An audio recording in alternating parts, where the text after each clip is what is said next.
격차가 크다. 사람들 사이에. 하나는 전체를 위하여, 전체는 하나를 위하여 작동을 못하죠. 심리적으로도. 격차가 별로 없고 전반적으로 평등한 관계, 대등한 관계가 돼야 이 원리에 동의할 수 있어요. 이 두 가지 전제 조건이 있는 상태에서 이제 의식이 잘 개혁되면 이 전체는 하나를 위하여, 하나는 전체를 위하여가 사회의 작동 원리로 작용을 할 수가 있다는 것이죠. 그럼 들었다 보니까 북은 되게 집단주의가 어쨌든 많이 발전해 있는 거잖아요. 근데 네. 그거와 반대로 우리 남쪽에서는 네. 뭐 요새 유행하는 말 소확행, 워라밸, 뭐 아니면 유행했던 책 중에서 개인주의 선언 뭐 이런 것도 되게 많이 유행했잖아요.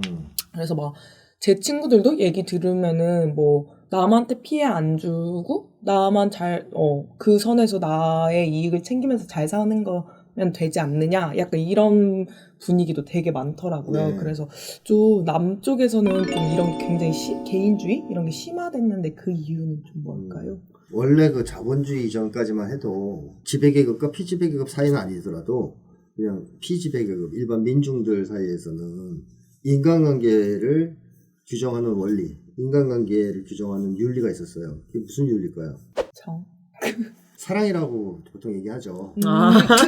아, 선생님 비슷하죠, 그 정도면. 아닌가요? 정과 사랑. 이 정도면 부분 점수 줄 수 있는 정도. 근데 어쨌든 뭐 예전에는 사랑이었다라고 얘기를 하는 거예요. 예를 들면 유럽 같은 경우에도 사랑의 원리에 의해서 인간관계가 규제됐다는 게 기독교에 잘 드러나 있어요. 이제 서구 사회는 기독교가 지배하는 사회 아닙니까? 기독교의 가장 핵심 원리가 사랑이잖아요. 네. 그리고 거기에 성경에 그렇게 써 있죠. 내 몸과 같이 이웃을 사랑하라. 이게 무슨 뜻일까요? 결국 이웃을 조건부 사랑을 하라는 거예요? 아니면 무조건적 사랑을 하라는 거예요? 무조건적 사랑. 그렇죠. 내 몸을 사랑하는데 조건 같은 게 없죠. 그냥 자동으로 아끼게 되는 거잖아요. 내 몸을. 그렇죠. 누가 칼로 그렇게 하면 뭐 이러진 않잖아요. 그죠? 그냥 피하잖아요. 그죠? 내 몸을 아껴야 되니까. 그러니까 그런 식으로 이제 아무 조건 없이 자기 몸을 사랑한단 말이에요. 그러니까 이웃을 사랑할 때도 조건이 없어야 된다 뜻이죠. 성경의 윤리상. 그래서 이제 옛날에는 이웃을 대할 땐 그런 태도를 기본적인 윤리로 삼아왔다. 실제로 그렇게 행동하는 건 아닐 수 있어도 기본적으로 그런 윤리가 지배했고, 우리나라 같은 경우에도 보면 사람들 사이의 관계에서 기본적으로 사랑을 기본으로 했어요. 그래서 한국 사람들의 장점이 뭐냐면 어려울 때 서로 돕는 거. 이게 이제 우리가 잘 안 나타나다가 그 유전자나 잠재적인 그 성향이 위기 때마다 나와요. 진짜. 그죠? 뭐 이제 석유가 바다를 뒤엎었다고 우르르 몰려가서 막 주워내고 IMF로 국가가 붕괴될 지경이면 금을 막 장롱에서 빼내서 갖다 바치고 코로나19가 터지면 서로 또 협조하고 뭐 이 와중에도 이상한 놈들이 있습니다만 전반적으로 우리의 전통적인 분위기는 콩 한 쪽도 나눠 먹는 거. 서로 돕고 사는 거잖아요. 그래서 한국 사람들은 기본적으로 그 윤리가 있어요. 상대방을 사랑해야 된다. 인간은 당연히 중시하고 사랑해야 된다 하는 윤리가 있어요.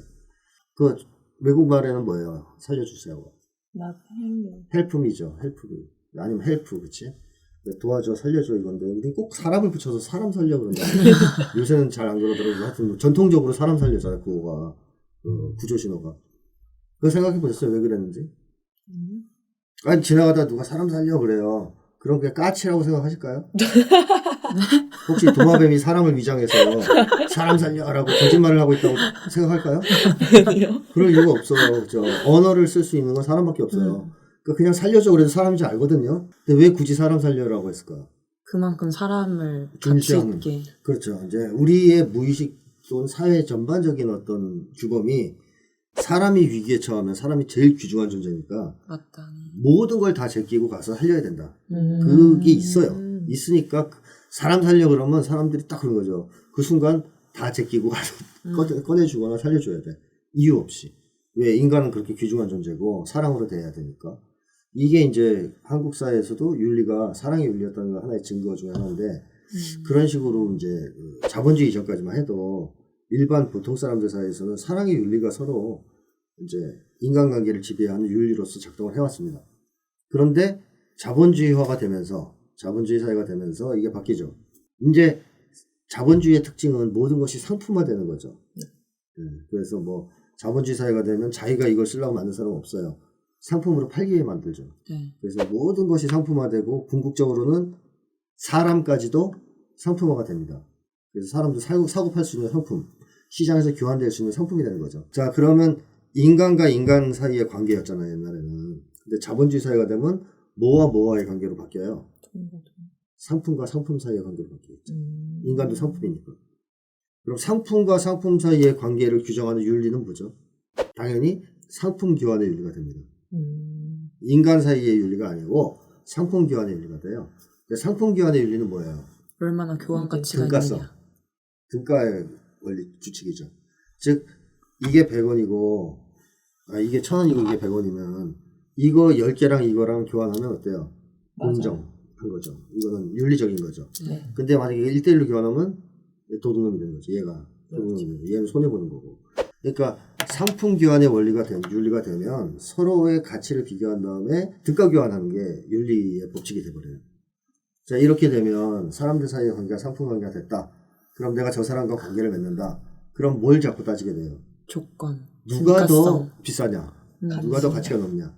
그리고 가치가 높다. 얘는 낮다. 그러면 친구를 사귀려고 안 하죠. 결혼은 절대 안 하죠. 급이 안 맞잖아. 이거 부등가 교환이잖아요. 부등가 교환하면 안 돼요. 그렇게 바뀌어버린 거예요. 사람 사이의 관계가. 상품 사이의 관계로 바뀐 거죠. 그럼 여기서 이제 아까 그 얘기가 나오는 건데 남한테 피해만 안 끼치면 되지 않냐라고 그랬잖아요. 그러면 남을 도울 이유도 없어요. 없다는 얘기죠. 그렇죠. 없다는 얘기예요. 내가 도움을 받아야만 도와주겠다는 거죠. 저 사람이 나한테 도움을 줬으면 나도 도와줘야 될 의무가 있어요. 등가의 원리에서 등가 교환을 해야 되니까. 내가 나를 안 도와주는 이상 나도 도와줄 이유가 없다는 거죠. 그리고 내가 피해를 주지 않는 이상 나한테 뭐 피해만 안 주면 되는 거고 서로. 이게 등가 원리예요. 항상. 근데 이제 사랑의 윤리는 그게 아니에요. 그냥 이웃을 사랑해야 되는 거예요. 옆에 있는 사람들을. 그리고 뭐 사랑도 당연히 받을 거라고 기대해도 괜찮아요. 그럴 때는. 자, 어떤 사회가 더 사실 행복한 사회일까요? 사랑 아닐까요? 내가 물에 빠졌다. 사람 살려 그러면 거기에 사람이 있는 이상 나를 구해줄 거라고 기대할 수 있는 사회에서 사는 게 더 행복하지 않겠어요? 근데 등가 교환이 지배한다. 정말 냉정한. 그럼 물에 빠졌다. 살려주세요 그랬는데 나한테 돈 빌린 놈이 없다. 그러니까 이러면 안 구해줄 거 아니에요. 남을 구해줄 의무 따위는 없어요. 그 사람이 날 도와주지 않는 이상. 혹은 누가 구해주면서 이럴 수 있죠. 손님에서 얼마 줄 거야 빼주면. 뭐 이런 식으로 나오면 돈 없으면 죽어야 되잖아요. 그죠? 줄 돈이 없어. 자, 냉정하고 잔인하죠. 이런 사회는. 그래서 남들한테 피해를 주지 않고 내 것만 챙기겠다라는 얘기는 등가 교환하면 살겠다는 얘기예요. 남들하고. 그러니까 남들이 피해 주면 나도 그만큼 괴롭힐 거고 도와주면 나도 그만큼은 해주겠는데 더 해주진 않겠다는 얘기예요. 근데 인간관계라는 게 그렇게 진행되면 정말 살벌하죠. 그 옛날에 그래서 저는 은혜 갚은 까치가 이제 부등가 교환의 전형이라고 생각하는데 왜냐하면 까치 새끼들을 구해줄 때 나그네가 한 건 돌 던진 거밖에 없어. 그래서 뱀을 쫓은 거밖에 없어. 근데 까치는 뭘로 보답을 했어요? 아니 이 종을 갖다 머리를 쳐가지고 피하게 한 구렁이 피하게 한. 피하게 하고 죽었잖아요. 나그네 깨우고. 부등가 교환이잖아요. 네. 돌 하나 던져준 건데 뭐 그것도 목숨이라고 목숨인데 바치잖아. 자기 목숨을 다해서 바치잖아요. 그런 게 가능해 옛날에. 그러니까 나한테 그 사람이 뭘 도와줬다. 그러면 고맙잖아. 그러면 그 다음에 똑같이 사주는 게 아니에요. 그 이상 도와주려고 하는 생각. 그리고 나한테 처음에 나를 도와준 적 없지만 위기에 처음 구해주려고. 이런 게 오가야 사람 사는 맛이 나는 건데 이제 등가 교환이 지배하는 세계는 정말 차갑고 냉정한 세계인 거죠. 내 친구가 나한테 밥 사주면 나도 사줘야 돼. 그 부담감을 딱 느끼는 거예요. 부등가 교환을 했으니까. 다음에 사줘야 마음이 편해요. 그래서 친구 관계는 화폐해야 되는 거예요. 진짜 친구는 오랜 기간 그냥 계속 밥을 얻어먹어도 부채감이 안 느껴지는 사람이 친구거든요. 그러니까 줄기차게 얻어먹어도 돼야. 그러고서는 이제 내가 사줘야 된다는 의무감이 안 느껴지는 게 친구거든요. 가족도 그렇잖아요. 어릴 때 엄마가 밥을 얼마나 많이 먹였어요. 그래서 엄마한테 갚아야 된다고 생각해요. 그게 느껴지면 벌써 등가 교환 한 거고 그걸 안 느끼면 그냥 사랑받은 거잖아요. 좋은 관계라는 것은 사실 이 등가 교환의 관계에서 만들어진 게 아니라 사랑의 관계, 사랑의 윤리가 지배할 때 인간관계가 좋아지는 겁니다. 근데 한국 사회는 지금 철저하게 자본주의화된 사회다 보니까 인간관계가 상품 간의 관계로 전환되고 그 속에서 이제 등가 교환만 추구하는 그런 사회가 됐고 그 결과 나타나는 게 바로 나한테 피해 안 주면 괜찮아. 나도 너한테 피해만 안 주면 되는 거 아니야. 이렇게 생각한 건데 이게 어떤 결과를 낳느냐. 공멸을 낳는 거죠. 각자의 개인이 개인의 이익을 추구해요. 그러면 그 사회가 공멸한다 이런 거거든요. 결과적으로는. 예를 들면 우리가 한 마을에서 사는데 오염물질을 내보내. 근데 나한테는 이익이에요, 그게. 그쵸? 그거를 오염물질 처리 시설을 갖춘다든가 아니면 뭐 따로 처리해서 하면 돈이 들잖아. 수고도 들고. 그래서 각자는 다 자기 이익을 위해서 오염물질을 배출해서 결국 그 마을의 강이 오염되고 지하수가 오염돼서 아무도 식수를 못 먹고 죽어가게 되는. 뭐 대기 오염도 마찬가지고. 그렇게 해서 공멸하잖아요, 결국. 그러니까 사람이 각자 남한테 신경 안 쓰고 개인의 이익만을 충고하다 보면 그 사회는 지속 가능하지 않다. 망한다. 이런 게 이제 그 이론의 요지인데 이 사회가 굉장히 합리적인 것처럼 보이긴 한데 개인의 입장에서 볼 때 지속 가능하지 않다는 것이고 그 다음에 인간미가 사라지면서 굉장히 비정한 사회가 되고 뭐 그렇게 된 사회라고 봐야 된다. 그래서 저는 개인주의 원리가 지배하면 안 된다고 봐요. 이 사회를. 이번에 코로나19를 통해서도 우리가 하긴 했지만 뭐 서로 위해주지 않는 한 이건 퇴치할 수 없는 거 아니에요. 그렇죠. 서로 도와주는 마음이 없으면 우리가 일단 다 같이 국가를 살려내고 사람들을 다 같이 살려내야 되겠다 이런 마음에서 우러나는 그런 어떤 뭐 희생이라면 희생, 헌신이라면 헌신, 배려라면 배려 그런 게 없이는 사회가 유지가 안 된단 말이죠. 미국 보세요. 각자 알아서 하고 의료 뭐 알아서 니네가 해 돈 벌어서 이런 식으로 한 결과 어떻게 됩니까 지금 엉망진창이에요. 자 그래서 제가 볼 때는 이런 한국에서의 소확행 이런 것도 바람직하다고만 볼 수 없다.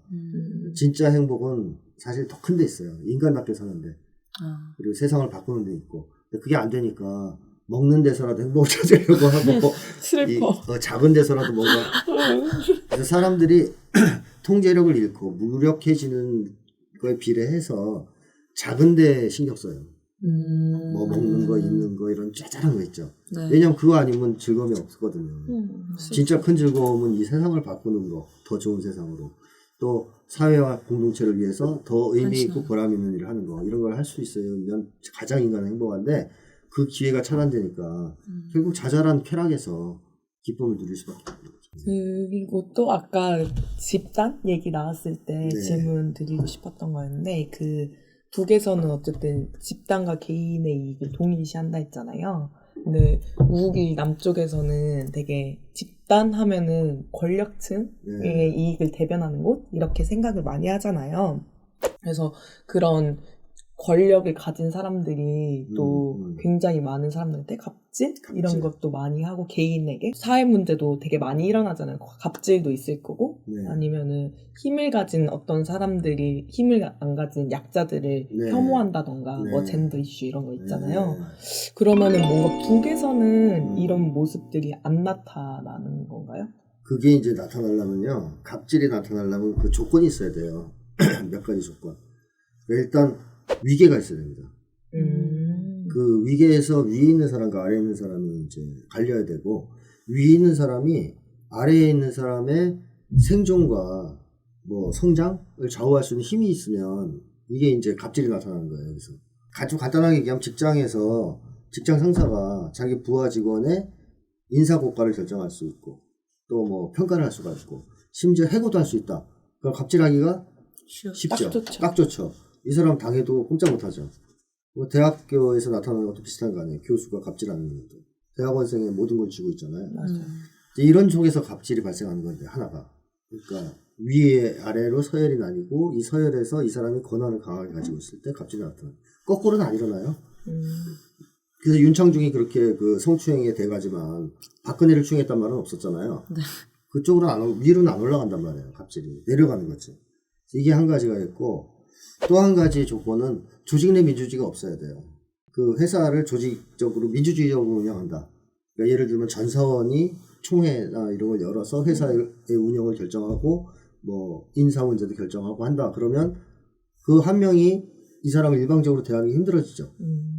근데 우리나라는 전반적으로 모든 조직을 사유화시켜 놨습니다.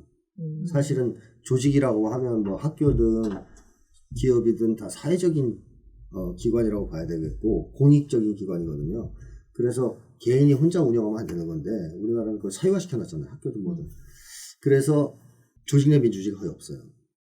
독일만 해도 노동자와 자본가가 반반씩 이 경영위원회 이런 걸 구성해서 같이 운영하거든요. 그러니까 이제 여기서는 조직 내 민주주의가 어느 정도 실현됐다고 볼 수 있죠. 한국은 그런 게 거의 없다. 여기서 갑질이 횡행하는 거죠. 조직 내 민주주의가 없을 때. 그 다음에 세 번째는 그런 걸 당했을 때 갑질을 그거를 해결할 수 있는 통로, 고발하거나 시정할 수 있는 통로, 혹은 갑질한 사람을 벌 줄 수 있는 어떤 방법이 없다. 오히려 내부 고발을 하면 더 당하더라. 이러면 이제 갑질이 횡행할 수밖에 없죠. 제가 얼마 전에 본 드라마도 옛날 거니까 이제 얘기하면 이제 뭐라고 하실 거고 옛날 건데 이 검사가 진짜 내부 고발을 한 거예요. 자기 검찰 내에 있는 애들 막 잡아놓고 권력자를 치고 그랬어요. 그래서 결국 좌천돼 마지막에 끝이 먼 지방으로. 끝이요? 먼 지방으로. 안타까워. 막 그런 식으로 나오는데 한국 사회가 그렇다면 갑질이 횡행할 수밖에 없겠죠. 우리나라는 그렇잖아요. 내부 고발자는 다 이제 매장당하잖아요. 네. 이 세 가지가 사실 갑질의 기본적인 원인 중에 하나입니다. 뭐 심리적으로 뺀다면. 그랬을 때 북쪽은 어떨까 하면 세 가지가 다 거의 없다라고 봐야 됩니다. 왜 없냐 하면 위계가 있긴 있죠. 지휘 체계는 있어요. 거기도. 예를 들어 공장을 운영할 때 지배인도 있고 노동자도 있으면 위계상 이 사람이 더 많은 권한을 가지죠. 그러니까 어떻게 보면 한국식으로 하면 이제 서열은 서열이에요. 근데 문제는 여기선 지배인이 이 회사를 마음대로 운영을 못합니다. 왜냐하면 생산수단을 사유화를 못하잖아요. 사적으로 소유를 못해요. 그러니까 지배인은 국가로부터 임명받은 한 공무원이죠. 노동자도 국가로부터 배치받은 공무원이에요. 그러니까 하는 일이 다를 뿐 서열상 불평등 관계라고 보기 힘든 거예요. 뭐 이 사람은 오너, 이 사람은 뭐 고용당한 사람, 이래서 둘이서 뭐 지배 피지배 관계 이게 형성되기 힘들다는 거죠. 둘 다 국가로부터 배치된 거예요. 한 사람은 지배인, 한 사람은 노동자로. 그러니까 이 지배인이 이 노동자 해고 못 시켜요. 그런 권한이 없어요. 또 승진, 월급 정하는 거 이것도 영향을 못 줘요.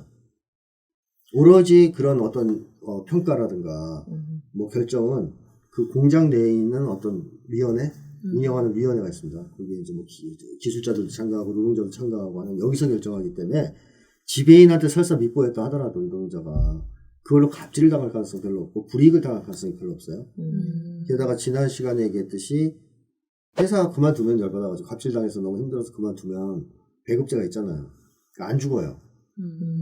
한국은 그만두면 죽는단 말이에요. 그쵸. 그래서 갑질 당해도 참잖아요. 이 사람들 참을 이유가 없어요. 그만두면 되니까. 그만둬도 안 죽는데. 그래서 저는 기본소득제 한 뭐 100, 200 주면 한국에서 갑질 사라질 거라고 생각해요. 회사에서 갑질하면 기본소득이 있다. 200. 저 나갈게요. 야, 나 그만둘게. 너 같은 놈 밑에서 일 못해. 싹 나오든가 아니면 싸우겠죠. 잘려도 좋으니까. 그러면 회사 내 갑질이 발고 붙입니다. 근데 우리는 그랬다가 잘리면 온 가족이 길거리에 주저앉을 수가 있기 때문에 나앉을 수가 있기 때문에 참는 거죠. 그냥 받아들이는 겁니다. 자, 어쨌든 북쪽의 그런 조건에서는 위계가 강력하게 이제 형성되어 있고 이게 사람의 어떤 성장과 생존을 좌우하는 힘을 가진 위계가 아니기 때문에 갑질이 발생하기가 대단히 어렵다는 것이고 또 한 가지 이유는 조직 내 민주주의가 있어요. 북쪽은 독특한. 그게 총화죠. 생활총화라고 들어보셨죠? 네. 뭐, 책에서 봤어요. 오전에도 하고 뭐 일주일에 한 번도 하고 한 달에 한 번씩 하고 막 하는데 이 총화라는 게 뭐냐면 옛날 그리스의 그 뭐 아크로폴리스 광장 같은 거 다 직접 민주주의 하는 거죠. 그 분야 그 단위에서 다 모여요. 다 모여서 계급장 떼고 논의하는 거죠. 자, 근데 갑질을 했다 누가 하면 거기서 어떻게 되겠어요? 비판받는 거죠. 갑질했지 너. 그러면 이 사람 하나는 할 수 있는데 나머지 사람들이 갑질을 가만 놔두지 않는다는 거예요. 그래서 개성공단 같은 경우에도 욕했다. 만약에 남쪽의 기술자가 북쪽 노동자한테 그 사람이 얘기를 안 하는 경우에도 반드시 총화에 나온다는 거예요. 그 사례가. 그래서 그 징계가 들어온대요. 남쪽 기술자 뭐 이런 사람들한테. 욕했지 너 그때. 반발했지. 뭐 함부로 뭐 그런 게 들어온다는 거예요. 총화 때 다 걸러진다는 얘기죠.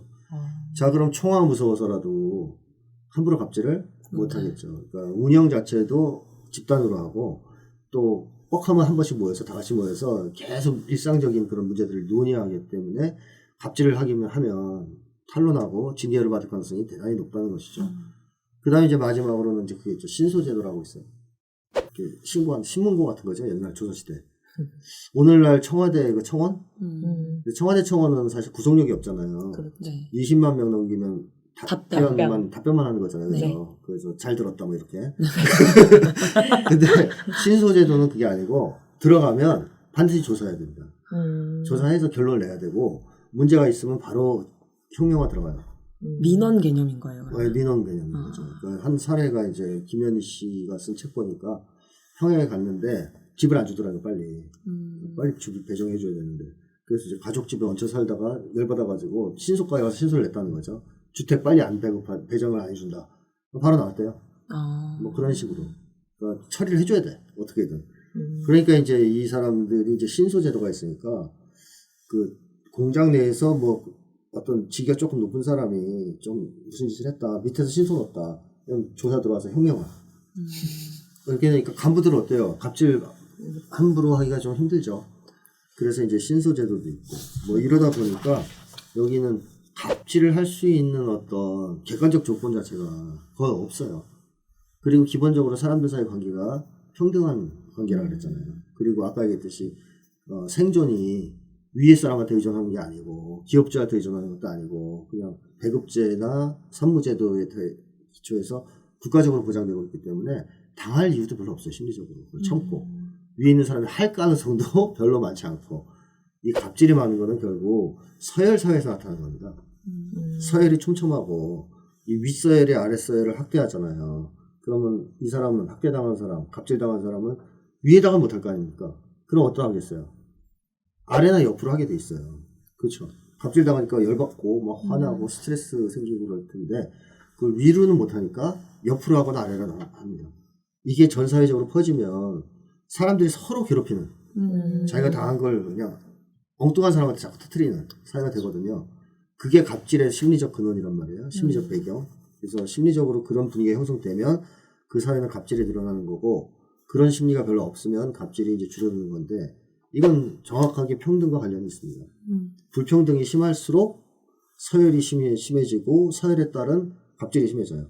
그러면 그 사회 전반은 갑질 문화가 확산되는 거고 서열이 잘 없고 사람 사이가 평등해서 서열이 약하고 설사 서열이 있다 하더라도 그 차이가 크지 않다면 갑질은 현저히 줄어드는 건데 그런 점에서는 이제 북쪽이 우리보다는 유리하다는 것이죠.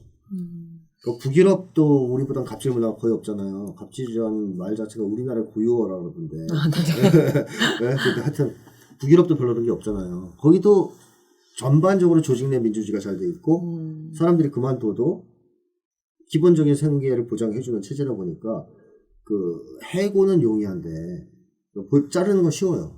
너 우리 회사 어려우니까 너 그만둬 그러면 네 하고 그만두는 쪽이에요. 왜? 그만둬도 죽지 않거든. 먹고 살만하니까. 네, 사회보장제도 잘 돼 있고 실업수당 딱 나오고 그것도 꽤 오래 나와요. 그 다음에 재취업도 쉽고 국가에서 도와주니까.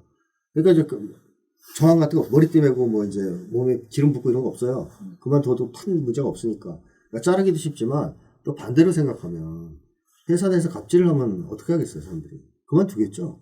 실업수당 그냥 받지 제가 차라리 이걸 견뎌. 그러니까 직장이 이윤이 나오는 한, 즉 생산성이 유지되는 한 직장에서 그 기업주들이 노동자들이나 직원들을 어떻게 대우를 할까요? 존중해주고 잘해줘요. 그래가지고 북유럽 어떤 나라들 사례들 쭉 보니까 직원들 자녀의 도시락까지 챙겨주는 회사도 있어요. 스윗하네. 근데 왜 그러냐면 사람들 끌어들여야 되고 유인해서 데리고 있어야 되잖아요. 그래 이윤이 나오니까. 나오는 상황에서는 자를 때는 쉽게 자를 수 있지만 필요할 때 써야 된단 말이에요. 그때 사람들이 그만두면 안 되죠. 갑질하는 회사가 그래서 경쟁력이 있겠습니까? 없는 거죠. 그래서 전반적으로 조직 내 민주주의가 잘 되어 있기 때문에 직장 만족도가 높아요. 해고가 그렇게 용이한데도. 그러니까 이게 이제 어떻게 보면 기본적인 사회 안전망의 덕분이잖아요. 북쪽도 어떻게 보면 그 배급제, 그 다음에 산무제도 이런 게 있기 때문에 사람들이 북유럽과 비슷한 분위기라고 보면 되는 거고 그거보다 더 안전하다고 느끼지. 왜냐면 불평등 수준이 훨씬 더 낮으니까 그 유사한 배경일 거다. 갑질이 존재하기가 상당히 힘들다. 물론 일부에서는 특수한 조건에서 있을 수도 있겠지만 사회 전반에 갑질이 뭐 만연돼 있다라든가 그게 뭐 일상적으로 벌어진다라든가 대단히 어렵다는 거죠. 혐오가 제가 그 책도 이제 쓴 게 있지만 혐오 시대 헤쳐가기라는 책도 쓴 게 있는데 혐오라는 것은 보통 어떤 때 나오는 거냐면 집단과 집단이 분열이 많이 되어 있고 이 분열된 집단 속에서 약자 있죠. 경쟁자나 약자를 향해서 가는 게 혐오예요. 그러니까 위로 올라가는 게 혐오가 아니에요. 그러니까 노동자가 자본가한테 착취를 많이 당한다, 괴롭다 그러면 노동자가 자본가를 혐오하는 게 아니에요. 증오하는 거고 혹은 뭐 분노하는 거죠. 근데 혐오는 어느 쪽으로 가는 거냐면 옆으로 가는 거예요. 아래나. 자기보다 약하거나 만만한 사람. 그래서 아까 얘기했듯이 위에서 갑질을 당하면 위로 안 올라간단 말이에요. 이게 올라가면 이제 이건 분노가 되는 거고 증오가 되는 건데 안 올라가고 밑으로 옆으로 가잖아요. 밑으로 옆으로 가는 건 밑에 옆에 사람들이 뭐기 때문에 나보다 약하고 만만하기 때문에 이때 나타나는 게 혐오거든요. 그래서 혐오는 보통 전형적으로 약자 대상입니다. 약자를 대상으로 하는 거예요. 그러니까 한국 사회에서 혐오가 많이 나타나는 이유는 촘촘히 쪼개져 있고 서열로 또 사회 집단으로 분열돼 있고 또 갑질을 횡행하고 있고 그러다 보면 당한 거를 옆으로 밑으로 터트려야 되잖아요. 그게 혐오 현상으로 발현되는 거예요. 그럼 이제 북쪽도 그래야만 혐오가 심할 거 아닙니까? 근데 아까도 얘기했지만 일단 북쪽은 불평등이 낮아요.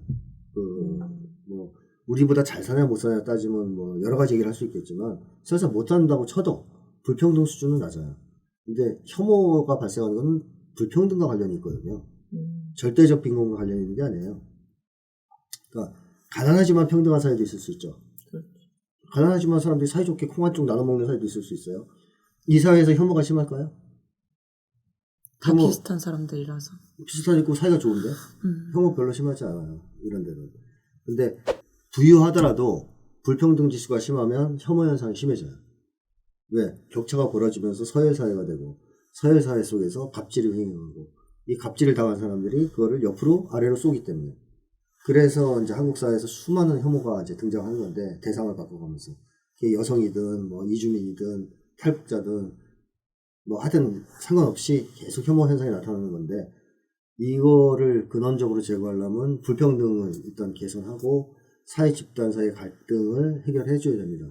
근데 그런 점에서 북쪽은 그런 혐오 현상이 발생할 만한 사회적 근거가 일단 희박하다는 것이죠. 아까도 얘기했듯이 다 공무원이잖아요. 한국의 젊은이들은 지금 공무원을 제일 좋아한다고 그러죠? 네. 공무원. 근데 왜 제일 좋아하는 것 같아요? 안정적인. 저도 그렇게 생각했어요. 1등이 그거일 거라고. 안정감. 근데 그게 아니랍니다. 뭐일 것 같아요? 왜 공무원 좋아할 것 같아요? 뭐 굳이 열심히 안 해도 돼서? 공무원 열심히 안 해도 돼요? 다들 그렇더라고요. 아니, 내가 그 연구한 분을 만났는데, 이분이 직접 인터뷰를 쭉 한 거야, 전문 사람들을. 공무원을 왜 이렇게 좋아하는지 물어보는데, 1등이 뭐가 나왔냐면, 알겠다. 뭐예요? 시험 보고 들어가는 거니까. 그렇지. 국가가. 그러니까 공정하다고 생각해서. 그나마. 다른 거는 불공정하다고 생각하는 거야, 전문 사람들이. 근데 공무원은 그래도 상대적으로 공정하다고 생각하는 거죠.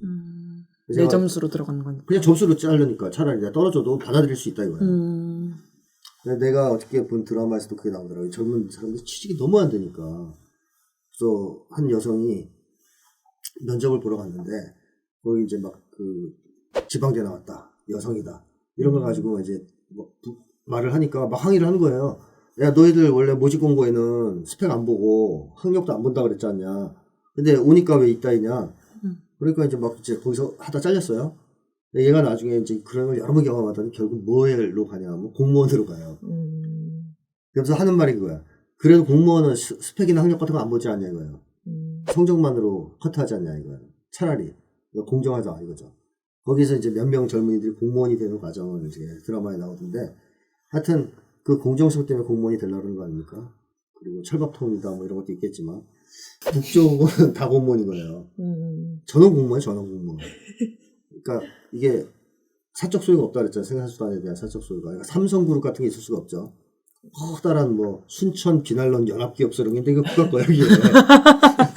그러니까 거기에 있는 사장도 공무원, 맨 밑에는 노동자도 공무원, 다 공무원이야, 다 공무원, 100%. 그러니까 전원 공무원이거든요. 전국가의 공무원화라고 해도 과언이 아니죠. 그래서 이제 북쪽 노동자들은 너 여기서 왜 일하니? 그러면 국가에서 여기다 배치한 거라 나는. 그래서 국가로부터 준 임무, 뭐 이렇게 생각한다고 그랬잖아요, 지난번에도. 그런 의식이 이제 지배하고 있단 말이에요, 이제 북쪽 사람들은. 그래서 남쪽하고는 그 대하는 거, 사람들을 대하는 태도 이런 게 상당히 다르죠. 다 공무원끼리잖아요. 그러니까 이해 갈등이 있을 게 별로 없어요. 다 국가공무원인데. 그러니까 우리는 공무원 집단과 비공무원 집단 뭐 이런 이해 갈등이 있잖아요. 그죠?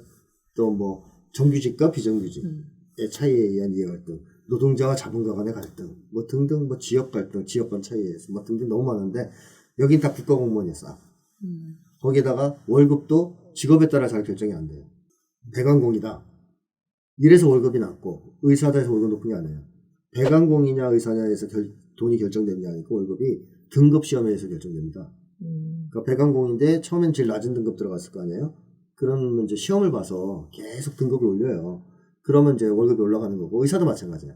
그러니까 의사인데 제일 등급이 낮은 사람과 배관공인데 등급이 높은 사람은 차이가 좀 있죠. 그러니까 이 사람이 월급을 많이 받으려면 직업을 바꿔야 되는 게 아니고 높여야 돼. 등급을 올려야 돼요. 등급을. 등급을. 근데 그건 등급 시험을 봐 국가에서. 위에 있는 사람들이 결정하는 게 아니에요. 그러니까 쉽게 하면 공무원이잖아요. 공무원이 공정하다고 보는 게 시험이잖아. 국가 시험으로 등급 주는 거잖아. 이게 몇 명이 결정하는 게 아니라. 그럼 북쪽 사람들도 보통 이제 한국의 젊은이들이 느끼는 심리가 있을 거란 거죠. 우린 공무원이고 그 다음에 나의 월급은 시험에 의해서 결정되는 거예요. 그러니까 차라리 우리 젊은이들이 기업보다는 공정하다고 생각하는 거거든요. 공무원 제도가. 시험으로 그냥 자르니까. 이것도 등급 시험 봐서 결정되니까 북쪽 사람들 월급 차이도 비교적 공정하게 결정되고 있다고 생각할 가능성이 높겠죠. 이제 그런 점에서 이제 어떻게 보면 전 국민의 공무원화가 사회에 있어서의 갈등, 혐오 이런 걸 줄이는데 유리하다 이거죠.